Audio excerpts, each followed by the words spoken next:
स्वागत है आपका मेरे चैनल में और आप देख रहे हैं ब्योमकेश जी को। पेरेटो के क्वेश्चन को लेकर के हम आ गए। सबका इंतज़ार अब ख़त्म हो चुका है, तो चलिए दोबारा वीडियो बनाना पड़ रहा है हमको बहुत मुश्किल से।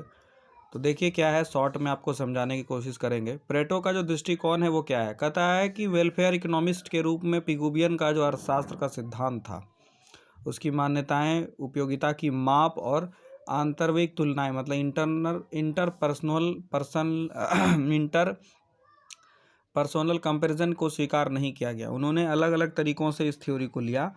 इनका कहना था कि उपयोगिता की माप गणनावाचक के आधार पर नहीं, मतलब नंबर के आधार पर नहीं, बल्कि क्रम के आधार पर सीरीज लगा करके हम किसी भी चीज़ की यूटिलिटी को मेज़र कर सकते हैं। दूसरा कहना था कि मूल्यगत निर्णय वैल्यू जजमेंट की मान्यता नहीं दी गई। इन्होंने कहा कि अंतर्वैयिक तुलना भी करना संभव नहीं है। तीसरी बात यह थी कि आंतरिक गुण जो होता है इनहेरेंट, वस्तुओं और सेवाओं के प्रति इनहेरेंट एट्रीब्यूट नहीं, बल्कि वस्तुओं और सेवाओं की मात्रा पर, सप्लाई और जो सर्विस है किसी भी चीज़ का, उस पर डिपेंड करता है। पेरेटो ने अपने कल्याणात्मक विश्लेषण को अपने उत्पादन तथा विनिमय की समस्या तक सीमित तथा विश्वास में आय का वितरण उस समय के अनुसार होता है जो समाज को स्वीकार होता है। समाज का कल्याण वास्तव में उत्पादन की मात्रा पर निर्भर करता है। इसलिए सारा प्रयत्न उत्पादन के अनुकूलतम संगठन पर केंद्रित किया जाना चाहिए। इसी उद्देश्य से प्रेरित होकर पेरेटो ने सामाजिक कल्याण मापदंड का निर्माण किया।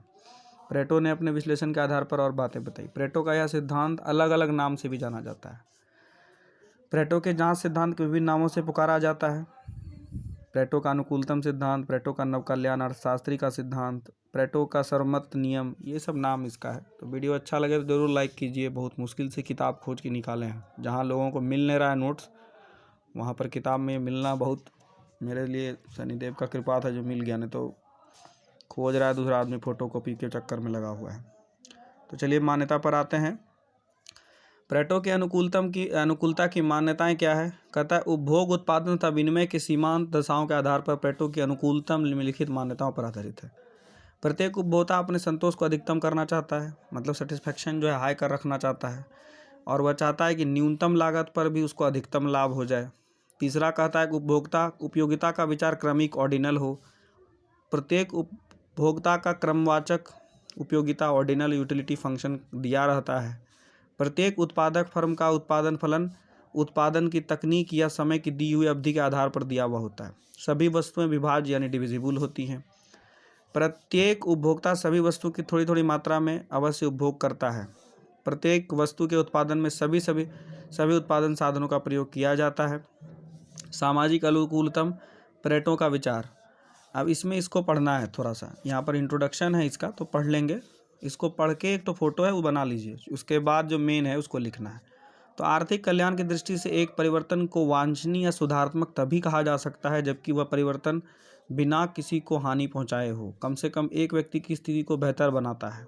मतलब हम किसी भी आर्थिक कल्याण की दृष्टि से वांछनीय सुधारात्मक तभी, मतलब कोई भी अच्छा चेंजेस तब कहलाएगा जब परिवर्तन किसी को हानि बिना पहुंचाए हो जाए। मतलब किसी चीज़ को, नेचर को, अपने आप को, सोसाइटी को बिना किसी को डिस्टर्ब किए अब आप अपने आप को बेहतर बना सकते हैं। इस तथ्य में प्रोफेसर बमोल ने अपने शब्दों को इस प्रकार व्यक्त किया कि कोई परिवर्तन जो किसी की हानि नहीं पहुंचाता था, कुछ लोगों को श्रेष्ठतर बनाता है, आवश्यक रूप से सुधार समझा जाएगा। मतलब बिना किसी को तंग किए आप अपने आप में चेंजेस ला सकते हैं। कल्याणात्मक अर्थशास्त्र के रूप में दो कसौटी के आधार पर समाज के लिए अधिकतम कल्याण अथवा सामाजिक अनुकूलतम स्थिति को इस प्रकार समझा जा सकता है। तो समझ में तो हमको लगता आ ही रहा होगा, तो वीडियो लास्ट तक देखिए, ऐसे करके स्किप मत करिए, और अच्छा लगे तो लाइक शेयर सब्सक्राइब जरूर कीजिए। पुनरावंटन द्वारा बिना कम से कम एक व्यक्ति हिंतर वोर्स ऑफ द किसी अन्य व्यक्ति को श्रेष्ठ करना संभव नहीं है। अब यहाँ पर एक लाइन है कि पेरेटो के सामाजिक अनुकूलतम वह स्थिति है जिसके अंतर्गत आगतों एवं निर्गतों के पुनरावंटन द्वारा बिना कम से कम एक व्यक्ति को हीनतर किए गए, मतलब बिना किसी को तंग किए गए, बिना किसी से अपने आप को कंपैरिजन किए जो है हम अपने आप को श्रेष्ठतर बनाने के संभव करने का प्रयास करते हैं, जो कि हो नहीं पाता है। पेरेटो का अनुकूलतम सामाजिक व्यवस्था उस स्थिति को सूचित करती है जिससे समाज का कोई भी सदस्य किसी अन्य सदस्यों को उसकी अनचाही परिस्थिति में डाले बिना अपनी मनचाही परिस्थिति में प्रवेश नहीं कर सकता। ठीक है, अब इसको इतना खिस्सा है, इसको लिखना नहीं है। रेखीय जो प्रस्तुतिकरण है, graphical representation, utility possibility curve बनाना है, जो पीछे में है हम दिखाते हैं आपको। ये रहा फोटो, इस फोटो को आप बनाइए और इस पर लिख नहीं पाइएगा, समय नहीं है, फोटो बना के रख दीजिएगा। और डायरेक्ट चले आते हैं प्रतियोगिता में अनुकूलतम दशाएं क्या है। प्रेटो अनुकूलतम दशाएं क्या है? 7 पॉइंट है। वस्तुओं के अनुकूलतम आवंटन की दशा, ऑप्टिमम एलोकेशन ऑफ गुड्स, ठीक है। किन्हीं दो उपभोक्ताओं की दो वस्तुओं की सीमांत प्रतिस्थापन दर MRS समान होनी चाहिए। पहला पॉइंट है, इसमें मेन यही है। और इसको इतना लिखना नहीं है, डायरेक्ट किन्हीं दो उपभोक्ताओं की दो वस्तुओं की सीमांत प्रतिस्थापन दर समान होती है। इसका थ्योरी डायरेक्ट यहाँ पर है कि सीमांत प्रतिस्थापन दर X वस्तु की कीमत बाय Y वस्तु की कीमत को आप समान कर दीजिए अनुपातिक रूप में। इस प्रकार उपभोक्ता B सामान संतुष्टि को प्राप्त अधिकतम करेगा जब इतना होगा, ठीक है। जैसे कि विद्युत पूर्ण प्रतियोगिता के सभी उपभोक्ताओं के लिए वस्तुओं की कीमत समान होती है, इसलिए 1 और 2 इन दोनों को जब हम मिलाते हैं तो A और B दोनों की वस्तुओं की कीमत का अनुपात समान हो जाएगा और मध्य प्रतिस्थापन की सीमांत दर प्रतिस्थापन को व्यक्त करता चला जाएगा। यानी कि एक उपभोक्ता का MRS बराबर B उपभोक्ता का MRS, यही करना है। ये जो यहाँ पर एक हिस्सा हमने लिखा कि उदाहरण के लिए क्या बोला, इसको सुन लीजिए पूरा।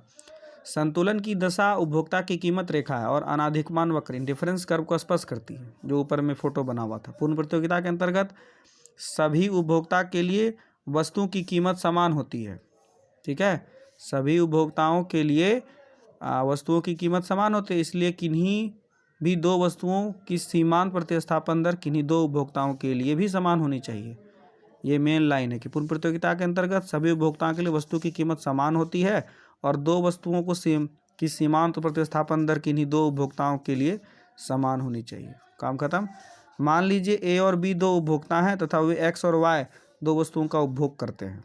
अब उस पर जो है दी हुई उपभोक्ता A और संतुष्ट अधिकतम करेगा जबकि दोनों वस्तुएं की मात्रा समान खरीद रहा हो तथा अग्र शर्त पूरी होती है। अब ये दोनों थ्योरी हम आपको बता ही दी यहाँ पर। तीसरा है साधनों का अनुकूलतम आवंटन। साधनों का अनुकूलतम आवंटन क्या कहता है कि प्रत्येक उत्पादक अपने कुछ कुल लाभ को अधिकतम करने हेतु वस्तुओं के उत्पादन में साधनों का अनुकूलतम आवंटन स्थापित करना चाहता है। इसलिए यह आवश्यक है कि किन्हीं भी दो साधनों श्रम तथा पूंजी के मध्य तकनीकी प्रतिस्थापन marginal rate of technical substitution समान होनी चाहिए, MRTS। पूर्ण प्रतियोगिता के प्रत्येक उत्पत्ति साधन की कीमत दी हुई है। उत्पादन उस समय संतुलन की दशा में होता है जब वह साधनों के ऐसे संयोग को प्राप्त करता है जिस पर समोत्पाद वक्र समलागत वक्र एक दूसरे को स्पर्श करते हैं। मतलब समोत्पाद वक्र और समलागत वक्र एक दूसरे को स्पर्श करना जरूरी है। स्पर्श बिंदु ही तकनीकी प्रतिस्थापन की समान सीमांत दर को व्यक्त करता है। यानी कि सीमांत संतुलन की दशा में श्रम तथा पूंजी के बीच तकनीकी प्रतिस्थापन की सीमांत दर साधनों के बीच कीमत अनुपात के बराबर होगी। श्रम की पूंजी तकनीक की सीमांत प्रतिस्थापन दर श्रम की सीमांत व पूंजी की सीमांत, इसको कर दीजिए। यहाँ पर भी ये बराबर हो जाएगा। तो पहले वाले थ्योरी में हम क्या, वस्तु की अनुकूलतम दशा, दूसरे में साधनों की अनुकूलतम दशा, दोनों को बराबर करना है। तीसरा है विशिष्टता के अनुकूलतम अंश की दशा, ऑप्टिमम डिग्री ऑफ स्पेशलाइजेशन। कहता है इसमें कि अतः कि संतुलन की उपरोक्त दशा के अनुसार उत्पादक अपने कुल लाभ को अधिकतम करने के लिए उत्पादित दो वस्तुओं के रूपांतर की सीमांत दर मार्जिनल रेट ऑफ ट्रांसफॉर्मेशन को उनकी कीमतों के अनुपात के बराबर बनाता है। मतलब मार्जिनल रेट ऑफ ट्रांसफॉर्मेशन जो होता है वो विशिष्टता स्पेशलाइजेशन ऑफ किसी स्पेशल चीज़ का है जो कि संतुलन की दशा में प्रत्येक उत्पादक कीमत रेखा रूपांतरण वक्र को स्पर्श करती है और पूर्ण प्रतियोगिता में प्रत्येक उत्पादक को वस्तु की समान कीमत प्राप्त होती है। इसलिए किन्हीं दो वस्तुओं के बीच रूपांतरण की सीमांत दर प्रत्येक उत्पादक के लिए समान होगी जो उन्हें बेचता है। मान लीजिए कि दो वस्तुएं A B तथा दो वस्तुएं X Y के उत्पादन करती है तो विशिष्टीकरण अंश को प्राप्त करने के लिए आवश्यक होगा कि तकनीकी सीमांत प्रतिस्थापन दर भी दोनों के एक दूसरे के बराबर होगा। तो तीनों में विशिष्टीकरण के अनुकूलतम अंश की दशा है, ये दोनों तीनों पात इसमें बराबर हो गया। चौथा पॉइंट कहता है साधन वस्तुओं की संबंधित अनुकूलतम दशा।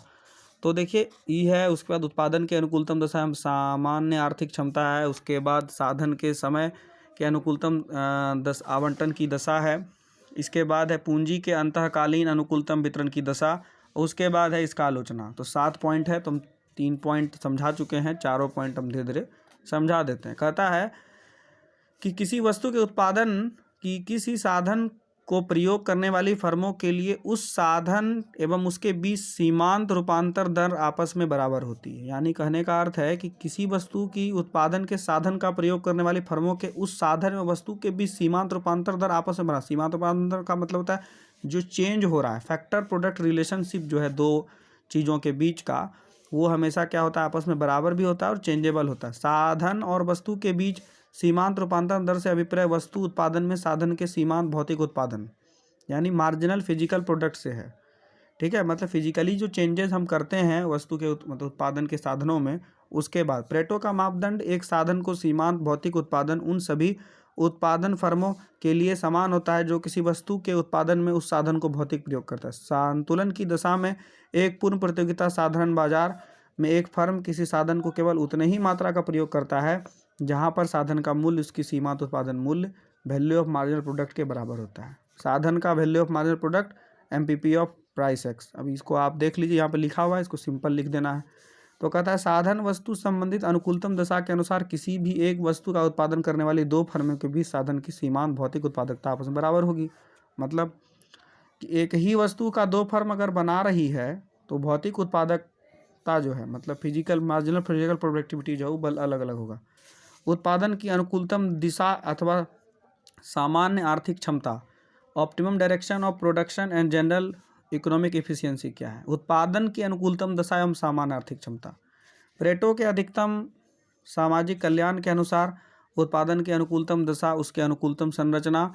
उत्पादन की अनुकूलतम दिशा यह बताती है कि अधिकतम सामाजिक कल्याण के लिए विभिन्न वस्तुओं का कितनी मात्राओं में उत्पादन किया जाता है तथा उसी प्रकार के साधनों का अनुकूलतम आवंटन कैसे होगा। अनुकूलतम आवंटन का मतलब होता है कि जो हम सप्लाई किसी चीज़ का लेते हैं, सामान्य अर्थ में समझें कि आर्थिक क्षमता की शर्त इसे कहेंगे कि प्रत्येक उपभोक्ता की दो वस्तुओं के सीमांत प्रतिस्थापन दर समाज के लिए उन दो वस्तुओं के रूपांतरण की सीमांत दर के बराबर है कि नहीं। मतलब कि सीमांत प्रतिस्थापन दर किसी वस्तु का और समाज में जो लोग चेंज करते हैं वस्तु के प्रेफरेंस को खरीदने में, उसका क्या अंतर है। यानी कि x तथा y वस्तुओं के सीमांत प्रतिस्थापन दर और x तथा y के वस्तुओं की सीमांत रूपांतर दर, यही।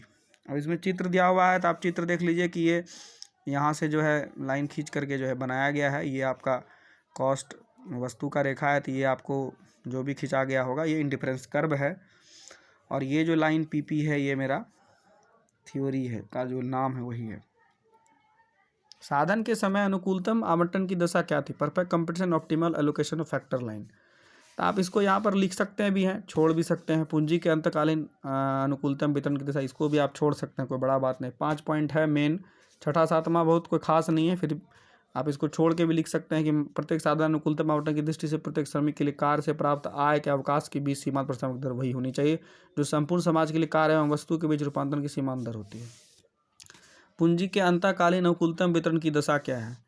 प्रेटो के कल्याणकारी अर्थशास्त्र की आलोचना क्या है? तो देखिए ये 2 पॉइंट है, बुक है आपके पास, यहाँ पे हम रख रहे हैं, समझाना संभव नहीं है उतना क्योंकि बड़ा वीडियो हो जाएगा। हम इसका डायरेक्ट आलोचना पर चलते हैं। तो आलोचना के लिए हमको यह पेज जो सर को सबको भेजे थे PDF, वही PDF से आप अपना आलोचना पढ़ लीजिए। इससे सबसे बेस्ट आलोचना इसी में छोटा छोटा दिया हुआ है कि आलोचना के पॉइंट ऑफ व्यू से देखिए यहाँ पर हम निकाल रहे हैं, पेज थोड़ा मुड़ गया है। मान्यता के बाद यहाँ पर आलोचना की बात की गई है। तो पेरेटियन कसौटी नैतिक निर्णयों से स्वतंत्र नहीं है, आप एक लाइन में इसको लिखिएगा, तक हिस्सा नहीं लिखिएगा। दूसरा सीमित व्यवहार्यता है, सीमित व्यवहारिता के आधार पर है। इसके बाद जो है पॉइंट यहाँ पर हैं, देखिए यहाँ पर तीसरा पॉइंट है सापेक्ष आय, रिलेटिव इनकम और निर्धारणीय हल, मतलब ऐसा हल है जिसका कि कन्फ्यूजन, और यही फ़ोटो वहाँ पर लास्ट में बनाना है। वर्तमान आय का समर्थन, वर्तमान आय का समर्थन भी है। तो आज हमको लगता है ये तो सबके पास है, आलोचना आप खुद से लिख लेंगे। और लास्ट में जो पॉइंट है उसकी बात हम लोग करें। अवास्तविक मान्यता पूर्ति में कठिनता, एक इकाई के कल्याण में वृद्धि बिना किसी दूसरे इकाई में कल्याण संभव नहीं है, और साधनों के पूर्व प्रतियोगिता अथवा पूर्ण गतिशीलता को अनुचित की मान्यता। उपयोगिता फलन स्वतंत्र नहीं है, उपयोगिता फलन स्वतंत्र नहीं है। यही है 10 पॉइंट। तो 10 का सिर्फ नाम लिख दीजिएगा तो आलोचना हो गया, बाकी समय नहीं होगा लिखने का क्योंकि बहुत बड़ा प्रश्न है। 7 पॉइंट को हम चर्चा करेंगे एक बार फिर से अंत में कि कौन कौन सा था। तो पहले आप ये लिख लीजिएगा पूरा मान्यता लिख लीजिएगा यहाँ से। माफ़ कीजिएगा, अनुकूलतम क्या कहता है उसको लिख लीजिएगा। फिर रेखीय फोटो है तो इसको फोटो बनाना है। उसके बाद मेन है कि वस्तु के अनुकूलतम आवंटन की दशा, साधनों के अनुकूलतम आवंटन की दशा, वस्तुओं के विशिष्टता के अनुकूलतम अंश की दशा, साधन वस्तु के संबंध के अनुकूलतम दशा, उत्पादन के अनुकूलतम दशा अथवा सामान्य आर्थिक क्षमता, साधन के समय अनुकूलतम दशा के आवंटन की अनुकूलतम की आवंटन दशा और पूंजी के अंतकालीन। ये हो गया आपका। इसका आलोचना लिख दीजिएगा। आलोचना इसमें भी बहुत बड़ा बड़ा है, देखते हैं, तो लिखना नहीं है। तो thank you for watching Vyomkesh ji, और समझ में आए तो सबों को शेयर कर दीजिए, और वीडियो अच्छा लगा हो तो लाइक शेयर सब्सक्राइब कमेंट कीजिएगा। Thank you.